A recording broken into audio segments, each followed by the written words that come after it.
feeling a bit adrift maybe in this fast-paced world we're in, searching for something, maybe deeper meaning beyond just the daily grind or, just a clearer path forward. Well, you're definitely in the right place today. We're diving into some really quite profound Japanese philosophies, ideas that offer, well, incredible pathways to a more fulfilling life. Our guide for this deep dive is this fantastic book. It's called Ikigai Kaizen, The Japanese Secrets to a Happy Life. And it's got a really impressive rating, actually, 4.5 out of 5 stars. What I find particularly compelling is how thoughtfully it blends these two really powerful concepts, Ikigai and Kaizen. So our mission today, let's try and extract the most important insights, the practical tools from this book for you, stuff to help you maybe craft a life that feels more meaningful, balanced, and genuinely fulfilling. Okay, let's unpack this. Yeah, let's do it. And you're right. These aren't just like abstract philosophical ideas floating around. The book presents them as really practical frameworks. So Ikigai first, it basically translates to a reason for being. Okay. Yeah, it's about finding your purpose, your passion, really what makes life feel worth living for you. It's that sense of direction, your why. Right, your why. And then the other one, Kaizen. Kaizen. That means continuous improvement.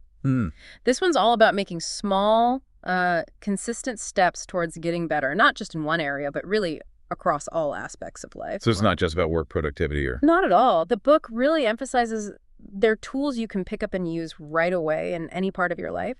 And one of the strengths, I think, is how it pulls from so many different places to bring these ideas alive. Yeah. Like what sort of places? Well, obviously traditional Japanese culture, but also insights from interviews with centenarians. Wow, people living to 100+ standards. Yeah, exactly. People living these incredibly long, fulfilling lives. And it also brings in psychology, even principles from workplace productivity. It gives a very rounded picture. Okay, that makes sense. It shows how these ideas are kind of woven into daily life. So let's get into Ikigai a bit more. If it's our reason for being, which sounds, pretty profound. Yeah. How does the book actually help us find our own one? It breaks it down really nicely, actually, into a framework. It asks you to explore 4 key areas. Yeah. First, what do you genuinely love doing? Second, what does the world, actually need? Right, what's needed. Third, what are you actually good at, like your skills and talents? And fourth, what can you realistically be paid for? The practical side. The practical side. And here's where it gets really interesting. The book suggests your Ikigai isn't always this perfect sweet spot where all 4 overlap immediately. Oh, so it's not just finding that magic intersection on day one. Not necessarily. Sometimes it's more about the tension or the negotiation between those areas. There's this powerful quote in the book that says, your Ikigai is at the intersection of what you are good at and what you love doing. Okay, so focusing on skills and passion is the core intersection. Kind of the starting point, yeah. And it uses really good examples to illustrate this, like case studies from Okinawa. Right. You mentioned the centenarians. Okinawa is known for longevity, isn't it? Exactly. One of the world's highest life expectancies.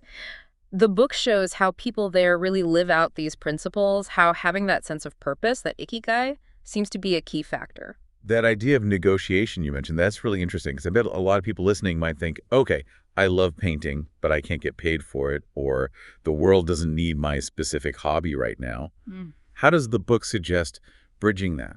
It's less about forcing a perfect fit immediately and more about, gentle exploration. Maybe your Ikigai evolves over time, or maybe you find ways to bring bits of all 4 areas into different parts of your life, even if it's not all in one job. Ah, okay. So it doesn't have to be just one thing. Right. It's more about discovery, a journey, not like a strict mathematical formula you have to solve.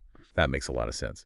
Okay, so once you've got a clearer sense of your Ikigai, maybe even just a starting point, the obvious next question is, well, how do I live that? How do I actually move towards it? And that's exactly where Kaizen comes in. The small steps. The power of small, consistent steps. But it's not just small steps in a trivial way. It's about the cumulative effect, the almost invisible power of those tiny actions, turning goals that seem huge and scary into almost inevitable progress just through these consistent little nudges. And you can use this anywhere. Absolutely. Personal habits, making things more efficient at work, even just your mental well-being. It really encourages you to take those big, overwhelming goals and just break them down. Make them into simple, manageable things you can do daily. It sounds very empowering, Much less intimidating than thinking you need to make some massive change overnight. But what if someone does feel like they need a huge lead, a radical overhaul? Does the book sort of dismiss that? It doesn't dismiss the desire, I wouldn't say, but it gently guides you to see that often those really dramatic shifts, they're actually the result of lots of sustained small actions. Ah, okay. They don't just happen out of the blue. Exactly. It's not usually just one giant effort. There's another great quote. Kaizen is not about perfection. It's about small changes for a big life. It really shifts your thinking away from needing these grand, perfect overhauls towards just achievable daily progress. Progress that adds up. So Ikigai is like your compass, pointing the way. And Kaizen is the engine, the quiet, consistent engine moving you along that path. That's a great way to put it. And the book really highlights how they work together. It's not just find Ikigai, then do Kaizen. Right. How do they connect? Well, the idea is you actually use Kaizen, those small steps, to maintain your Ikigai and even to help it grow or evolve. Your purpose isn't something you just find once and you're done. It's something you build, you refine through those consistent small actions. It's dynamic. Okay. That's a key insight. It's an ongoing process. Yeah. Can you give us some examples, like practical things the book suggests for combining them? Yeah, absolutely. It gets quite practical. It talks about things like setting up daily rituals, incorporating mindful practices, even journaling exercises specifically designed to keep you connected to that purpose and keep you making that small progress. So actual tool. Actual tools. And it backs this up with real life stories, too. People who've genuinely changed their lives using these exact principles together. Okay, so we've kind of unpacked these amazing concepts. Let's talk about this specific book as a guide. What makes it stand out? Why the 4.5 stars? Well, a lot of reviewers really point to its practical framework. You mentioned the tools. It's full of diagrams, exercises, prompts for reflection. Things that make you actually do something, not just read. Exactly. It's built for engagement. And the writing style itself gets mentioned a lot. It's very inspirational, but also calm, positive. It kind of mirrors that Japanese life philosophy it talks about. Yeah, I felt that. It's quite a soothing read, actually. Not pushy. It also does a nice job with the cross-cultural insights, doesn't it? Gently contrasting these ideas with maybe the Western sort of hustle culture. It does that subtly. And another big plus is just how simple and easy it is to get into. Even if you're totally new to self-help or Eastern philosophy, it's very accessible. Okay, sounds great.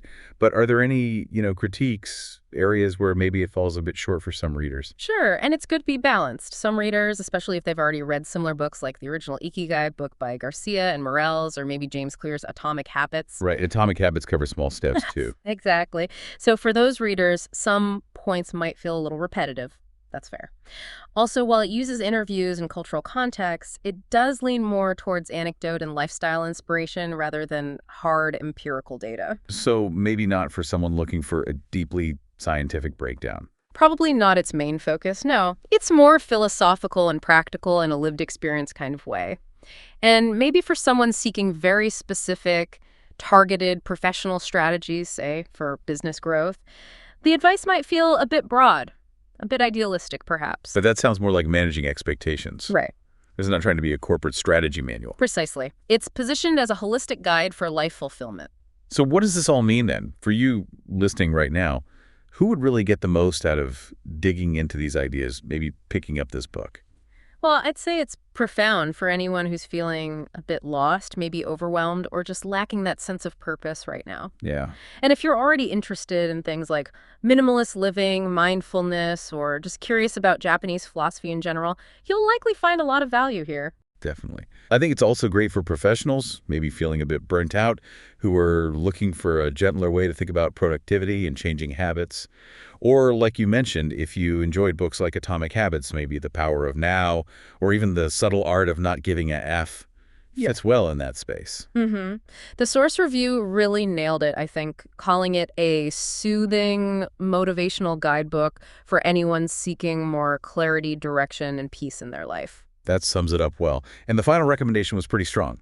Recommended for your nightstand, not just your bookshelf. Yeah, implying it's something to live with, to refer back to. What a great deep dive. Two really, really powerful ideas working together. Finding that Ikigai, your reason for being. And then using Kaizen, those consistent small improvements, to actually nurture it, maintain it, grow it. It's such a compelling way to think about building a meaningful life. So here's a final thought for you to take away, something to maybe mull over this week. Given this wisdom of Ikigai and Kaizen, what's just one tiny, almost imperceptible daily practice you could maybe adopt starting this week? Something that nudges you just a little bit closer to something you truly love doing. Could be work-related, could be a hobby, could just be about your well-being. How might that one small step, repeated daily, start contributing to your own reason for being? Something to think about. Thank you so much for joining us on this deep dive today. Keep exploring these incredible concepts.